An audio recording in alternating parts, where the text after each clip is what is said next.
Hello student, मैं एकता सिंह आप सभी का ज्ञान चैतन्य चैनल में बहुत बहुत स्वागत करती हूँ। इससे पहले जो हमने वीडियो अपलोड किया था उसमें गुप्त साम्राज्य के बाद जो छोटे छोटे साम्राज्य रहे हैं उनके बारे में हम डिस्कस कर रहे थे। तो हमने हर्ष का समय जो है डिस्कस कर लिया था। अब हम आगे का डिस्कस करेंगे जिसमें हम बंगाल के पाल वंश के बारे में देखने वाले हैं। तो यहाँ पर शुरू करते हैं आज का वीडियो।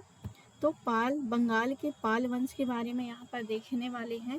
हेन सांग की बंगाल यात्रा के समय, यानी हमने इससे पहले हेन सांग पढ़ा था, तो हेन सांग के समय की यहाँ पर बात हो रही है कि हेन सांग की बंगाल यात्रा के समय बंगाल में 4 स्वतंत्र राज्य हुआ करते थे। एक पुंड्रवर्धन, कर्ण सुवर्ण, समतट और ताम्रलिप्ति। तो ये 4 जो हैं 4 स्वतंत्र राज्य थे किसके समय में, जब हेन सांग ने बंगाल की यात्रा की थी। तो यहाँ से एक बहुत महत्वपूर्ण जो है क्वेश्चन बनकर सामने आता है कि हेन सांग के समय बंगाल की जब उसने यात्रा की थी तो 4 स्वतंत्र राज्य कौन कौन से थे। तो पुंड्रवर्धन, कर्ण सुवर्ण, समतट और ताम्रलिप्ति। आगे है 8वीं शताब्दी के मध्य में बंगाल में अशांति एवं अव्यवस्था फैली हुई थी। 8वीं शताब्दी में बंगाल में जो आंतरिक अव्यवस्था फैली हुई थी उससे मत्स्य न्याय कहा गया है। तो ये एक अगेन दोबारा से क्या है महत्वपूर्ण प्रश्न यहाँ पर बनता है कि आंतरिक अव्यवस्था फैले होने के कारण उसे मत्स्य न्याय कहा गया है। पाल वंश की स्थापना बौद्ध धर्म के अनुयायी गोपाल ने की थी। 1750 से 1770 ईस्वी में की थी। गोपाल ने ओदंतपुरी में एक मठ का भी निर्माण करवाया था। तो यहाँ पर एक इम्पोर्टेंट फैक्ट ये है कि ओदंतपुरी में मठ का निर्माण किसने करवाया था। तो आंसर हो जाएगा हमारा गोपाल। आगे देखते हैं, आगे जो राजा होते हैं धर्मपाल 1770 से 810 ईस्वी में। गोपाल के पश्चात उसका पुत्र धर्मपाल पाल वंश का राजा हुआ। उसने बंगाल को उत्तरी भारत के प्रमुख राज्यों की श्रेणी में स्थापित कर लिया। धर्मपाल की महत्वपूर्ण सफलता थी कन्नौज के शासक इंद्रायुध को परास्त कर चक्रायुध को अपने संरक्षण में कन्नौज की गद्दी पर बिठाना। तो धर्मपाल से संबंधित जो इम्पोर्टेंट है वो ये कि एक तो वास्तविक इनका जो पुत्र था गोपाल का धर्मपाल, ये क्या है पाल वंश के राजा हुए और फिर इन्होंने क्या है बंगाल को जो उत्तरी भारत के प्रमुख राज्यों की श्रेणी में स्थापित किया कि इन्होंने धर्मपाल ने।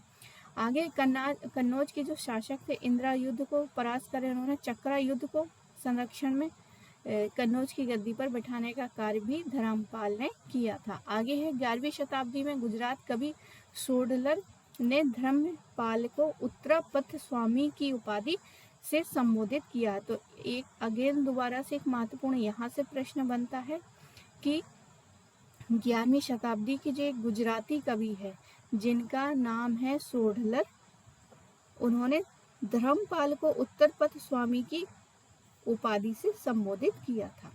आगे धर्मपाल एक उत्साही बौद्ध थे, यानी इन्होंने बौद्ध धर्म अपनाया हुआ था। इसके लेखों में उसे परम सौगात कहा गया है।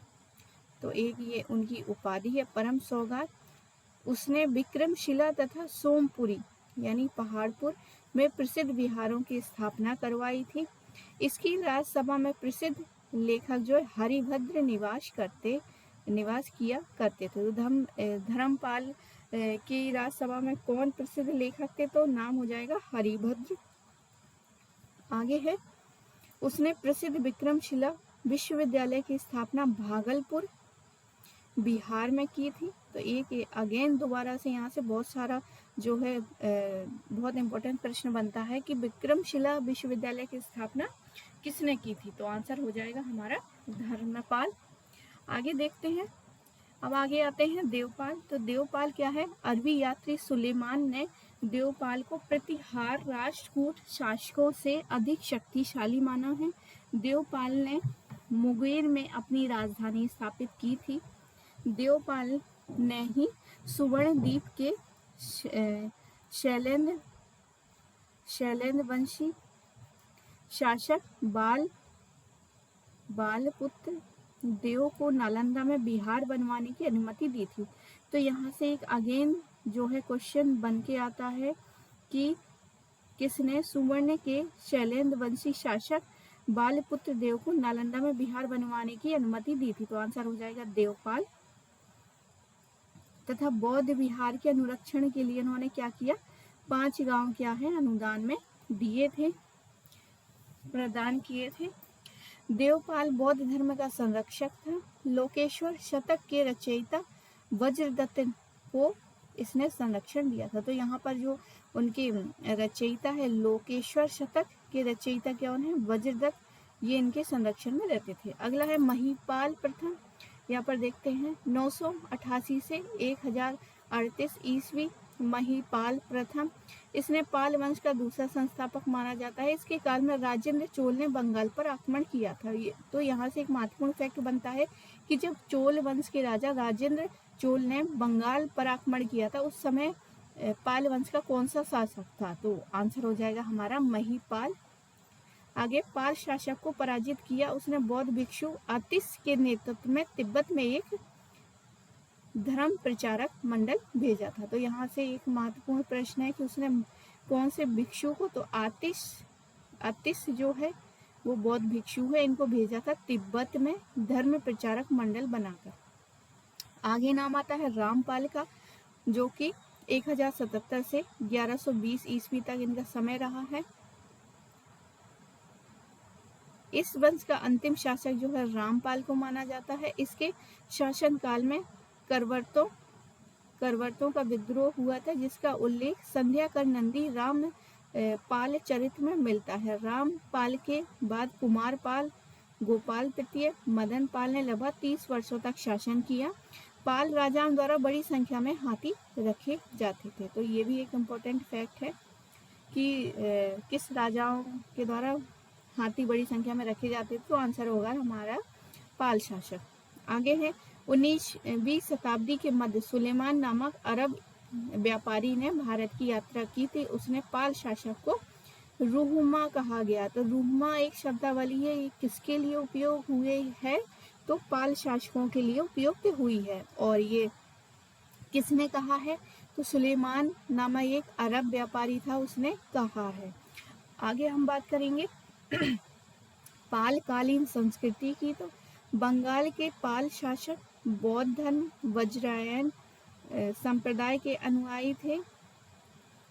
पाल शासकों के समय संतरक्षित, कमलशील और दीपंकर नाम बौद्ध विद्वानों ने तिब्बत की यात्रा की थी।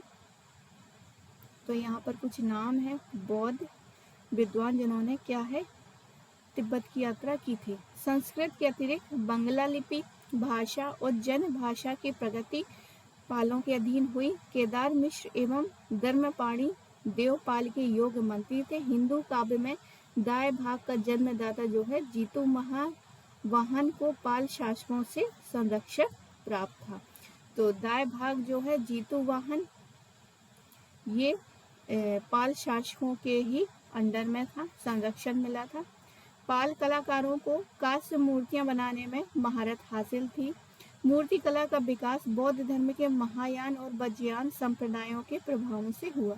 इस कला के प्रमुख केंद्र जो थे नालंदा, बोध गया एवं कुर्कीहार थे। तो पाल शासकों के समय में कला के प्रमुख केंद्र कौन कौन थे? तो नालंदा, बोध गया एवं कुर्कीहार। आगे देखते हैं। अब आगे हम अगले वीडियो में बात करेंगे। आई होप आपको ये वीडियो पसंद आया होगा। पसंद आया तो प्लीज़ लाइक करिए, शेयर कीजिए और सब्सक्राइब करिए। आप सभी का बहुत बहुत धन्यवाद। मिलते हैं अगले वीडियो में।